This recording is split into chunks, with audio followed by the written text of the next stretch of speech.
Fala galera, como estamos? Seguinte, dando sequência a mais um vídeo do nosso canal. Se você está vendo pela primeira vez, dá uma olhada, já temos 3 outros vídeos, certo? 3 outras aulas, numa sequência aí que nós estamos fazendo primeiro da Química Geral, depois a gente vai falando cada vez de um dos assuntos, principalmente voltado para o Enem, certo galera? Bom, outra coisa, eu quero já deixar um recado antes da gente começar a aula, que eu vou deixar na descrição do vídeo o meu Instagram. Por quê? Porque lá eu vou deixar as apresentações desses quadros que eu estou fazendo. Vou deixar lá tudo em destaque para que você possa baixar, para fazer seus resumos, para ficar mais fácil, porque eu sempre estou na frente, né? Sempre estou atrapalhando vocês. Certo, galera? Bom, e é claro, se você ainda não se inscreveu, se inscreve e faz toda aquela parada que você já sabe que os youtubers tudo fala. Eu não sou youtuber, eu sou só um professor. Certo? Vamos lá, galera. É o seguinte. Bom, hoje nós vamos falar sobre tabela periódica. Primeira coisa que eu quero que você lembre, quando nós falamos da tabela periódica, tem uma parte da história por trás, nós vamos pular essa parte, certo? Você pode dar uma estudada, é importante, porque existem algumas características que estão relacionadas até à evolução do próprio modelo atômico, certo? Vamos direto para a nossa tabela atual e será necessário mais do que um vídeo para falar de tabela periódica. Por quê? Porque inicialmente a gente vai falar só das classificações e depois das propriedades, que também é igualmente importante. Certo, galera? Então nesse primeiro vídeo nós vamos falar basicamente só das classificações, posição, o que é um período, o que é uma família e assim por diante. Certo, galera? Então vamos lá? Seguinte, tabela periódica. Eu tenho que lembrar de 2 características quando nós falamos da tabela. Primeiro, a tabela ela serve como uma ferramenta. Certo? Talvez você pense, caraca, eu vou ter que decorar os 118 elementos ali. Não, fica tranquilo. Você não precisa decorar todos esses elementos. Eu quero que você aprenda a utilizar eles. Você sabendo utilizar, já fechou. Nenhuma questão de vestibular vai perguntar para você, olha, me diga qual é o nome do elemento que está na posição tal e tal com o símbolo. Não. Ele geralmente faz até o contrário. Ele te dá propriedades desse elemento para que você seja capaz de, literalmente, determinar aonde ele está na tabela, e isso a gente vai aprender aqui, certo? Vamos lá? É o seguinte, galera, primeira coisa que eu tenho que lembrar quando nós falamos de tabela periódica, ela é dividida em duas partes, 2 seções, o que nós chamamos de períodos e grupos. Talvez você já deve ter ouvido falar de família, talvez você veja esses números e fala, professor, mas não tem um tal de 1A, 2A, 3D e assim por diante? Calma, tem algumas coisas, algumas aplicações na tabela que já caíram em desuso. Por exemplo, o nome família. Nós ainda utilizamos muito comumente, mas é importante dizer que a tabela atual, segundo a IUPAC, ela deve ser dividida em períodos e grupos. E esses grupos devem ser de 1 até 18, sem aquela referência em A e B, certo? Mais à frente a gente vai citar por que ele fazia aquelas referências. Certo? Vamos lá, é o seguinte, períodos.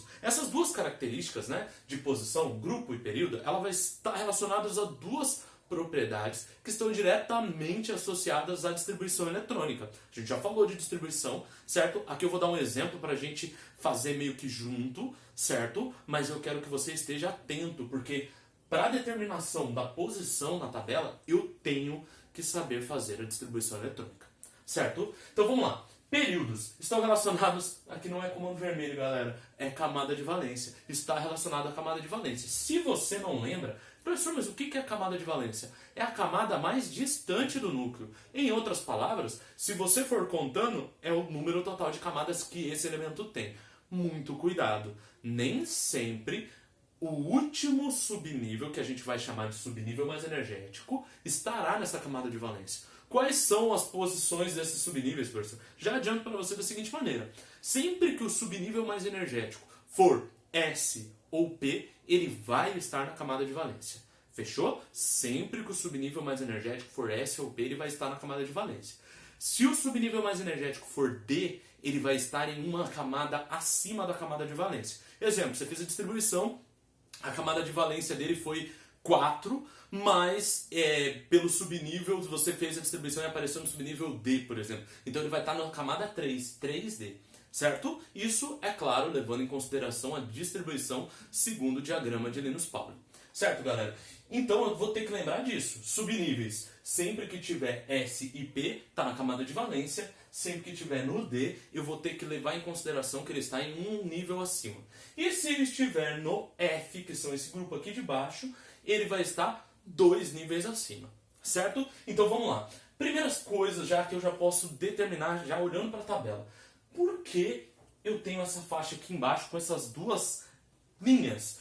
Ou melhor, esses dois períodos, para ficar mais correto, esses dois períodos aqui embaixo, gente. Na verdade, não é que eles são mais importantes do que os outros, ou eles são especiais, não é isso. É porque, se tivesse que se fazer uma tabela da maneira correta, utilizando essas duas linhas, nós teríamos 32 colunas, 32 grupos. E o pior, desses 32, 14 deles teriam só no período 6 e no período 7. Então, para facilitar, galera, é que houve a separação, saiu daqui desse ponto e veio para cá. Também é importante dizer que os lantanídeos e actinídeos são conhecidos como terras raras, certo? E eles vão estar diretamente relacionados à distribuição para o grupo F, com exceção desses dois últimos, certo? Esses dois últimos aqui, eles estão lá no D. Fechou? Outra coisa, talvez você fale assim, professor, mas eu sei que, por exemplo, quando é terminado em D4, há a transferência de um elétron lá do subnível S2 e passa para ele para completar. É verdade? É, mas já adianto para você, nessa hora, por enquanto, não vai fazer diferença. É melhor que eu estabeleça utilizando o padrão de distribuição segundo Linus Pauling, porque fica mais prático de eu descobrir aonde está cada um. Certo? Eu só tenho que tomar cuidado quando ele for falar especificamente de elementos que terminou em D4. Beleza? Mas isso deixa para outra hora para a gente ficar mais claro. Beleza? Então nós temos essa aplicação. Importante, eu deixei destacado o hidrogênio e o hélio, porque daqui a pouco eu vou precisar falar especificamente deles. Vamos lá? Seguinte então, primeira coisa, períodos. Gente, para determinar um período de um certo elemento é bem prático, fácil. Basta saber qual é a camada de valência ou qual é o número de camadas. Se eu fiz uma distribuição, daqui a pouco eu vou fazer um exemplo aqui para o ferro. Se eu fiz a distribuição e parou na camada 6, ou melhor, se você fez toda a distribuição e ele teve 6 camadas, eu já digo que ele vai estar no período 6. Ou seja, todos os elementos que estão no mesmo período têm a mesma camada de valência, possuem a mesma camada de valência. Exemplo, todo mundo que está aqui nesse período 1, aqui, ó, possui justamente uma única camada. Se estiver no período 2, 2 camadas, e assim por diante, certo? Mas de longe, a parte mais importante está bem aqui, ó, nos grupos. Por que nos grupos, professor? Porque o grupo, ele traz uma informação extremamente importante, gente.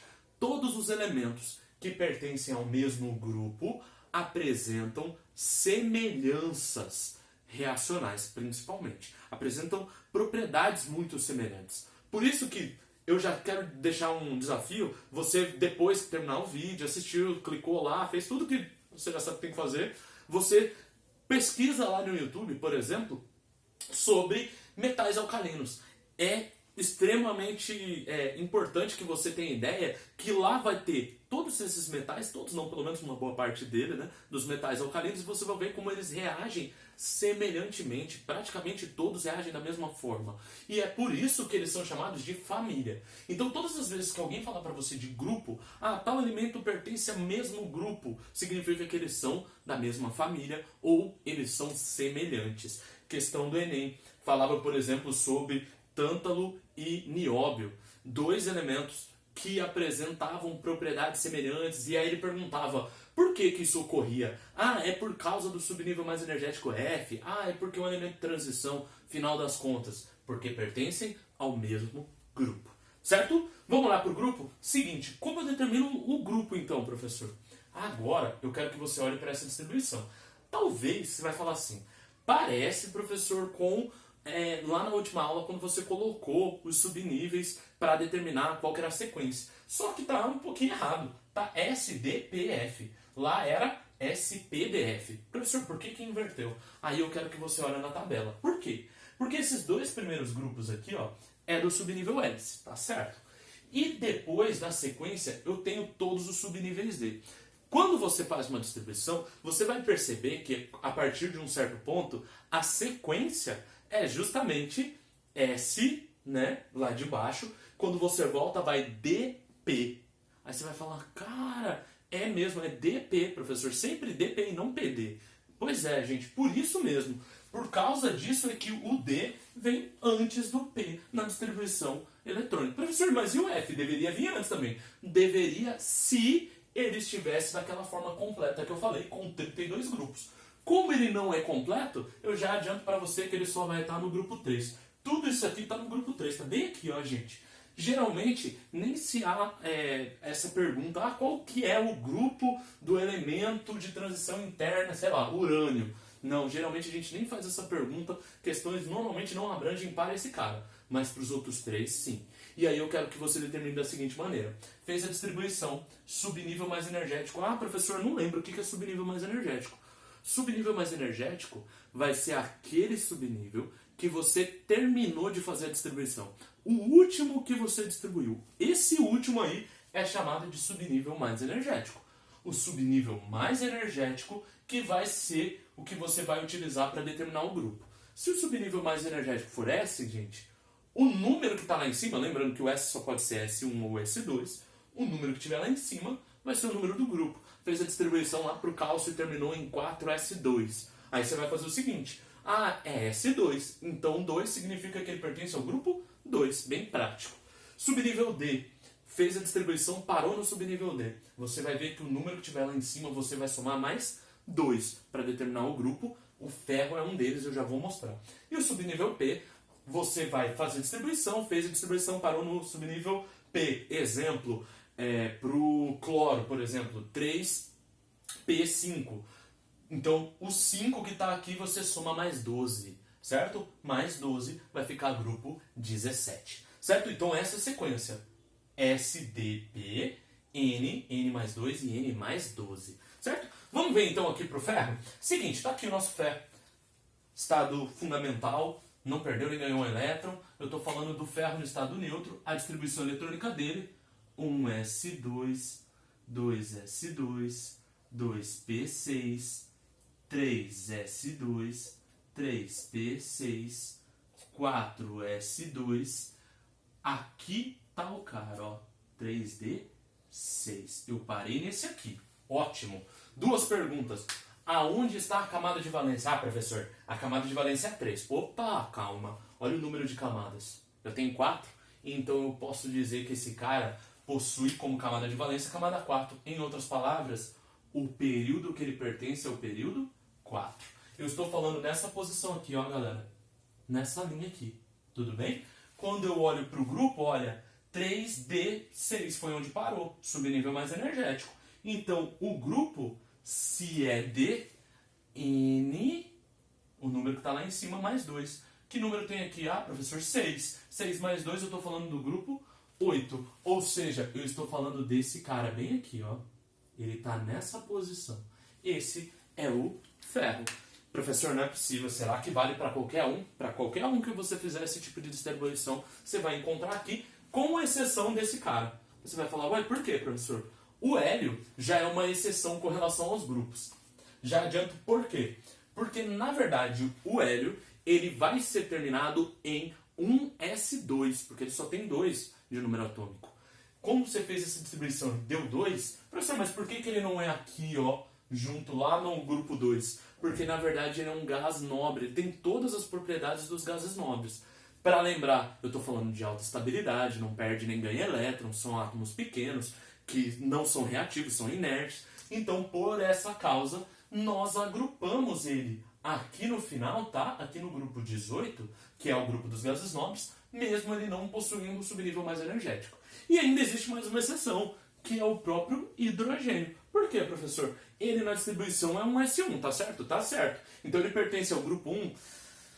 Eu vou dizer para você que mais ou menos. Por quê? Porque, na verdade, ele, apesar de ter o subnível mais energético igual a todo mundo daquele grupo, ele não é da família dos metais alcalinos. Ele não se parece com o metal alcalino. Na verdade, existem muitas tabelas que deslocam esse cara aqui para o meio, como se ele não tivesse literalmente uma família. Certo? E isso é porque ele é uma exceção. Ele é um cara que tem basicamente as características únicas, que é o hidrogênio. Fechou? Então você vai ter que lembrar dessas características. As duas exceções estão aqui, ó. Não é à toa que eu deixei para você aí. Tudo bem? Então, fez a distribuição? Ótimo, professor. Vamos falar então de algumas classificações? Principal classificação quando o assunto é subnível mais energético, gente. Eu tenho 3 classificações. Elementos representativos, de transição externa e de transição interna. O elemento representativo é aquele que, quando você fez a distribuição, terminou em S ou P. Isso significa que é o grupo 1 e 2 e do 3 em diante. Todos esses elementos que estão nessa região e nessa região são chamados de elementos representativos, elementos representativos. Certo? Agora, se você fez uma distribuição igual ferro e foi terminado lá em D, significa que eu estou falando de um elemento de transição externa. Onde eles ficam? Bem aqui nessa região aqui. Importante, nessa região aqui, tá? Por quê? Professor, lantanídeo e actinídeo. Opa, esses caras já são um pouquinho diferentes. Eles são chamados de elementos de transição interna. Então eu tenho essas 3 classificações. Beleza? Para encerrar, vamos falar então só dos nomes das famílias. E talvez você fale, professor, mas você já falou que não usa mais família. Realmente, mas existem muitos nomes que são muito comuns ainda de serem utilizados. Podem ser utilizados em provas, em vestibulares. Então é bom a gente falar um pouquinho deles. Quais são? Grupo 1, naquele jeito anterior, 1A. Só um parênteses aqui. Professor, por que era A e B?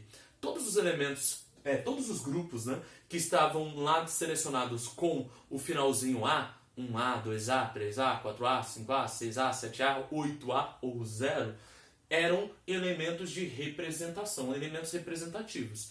Esses elementos representativos, a numeração que acompanhava o A era justamente o número de elétrons que ele tinha na camada de valência. Isso ajudava bastante, certo? Já os elementos que estavam lá em B, que seriam os elementos de transição, certo? Aí a sequência já não era para número de elétrons, mas estava muito diretamente relacionado à transição e principalmente a número de oxidação, certo? Então, naquela nomenclatura, né, naquele tipo de tabela anterior, tudo que era A, representativo, tudo que era B, elemento de transição. Mas, como eu já havia dito, se você olhar, por exemplo, para um vestibular igual ao Enem, você vai ver a utilização dessas novas de 1 até 18, certo? E aí eu vou lembrar. Grupo 1, metais alcalinos. Grupo 2, metais alcalinos terrosos. Do grupo 3 ao 12, nós chamamos normalmente de uma maneira mais genérica como metais de transição.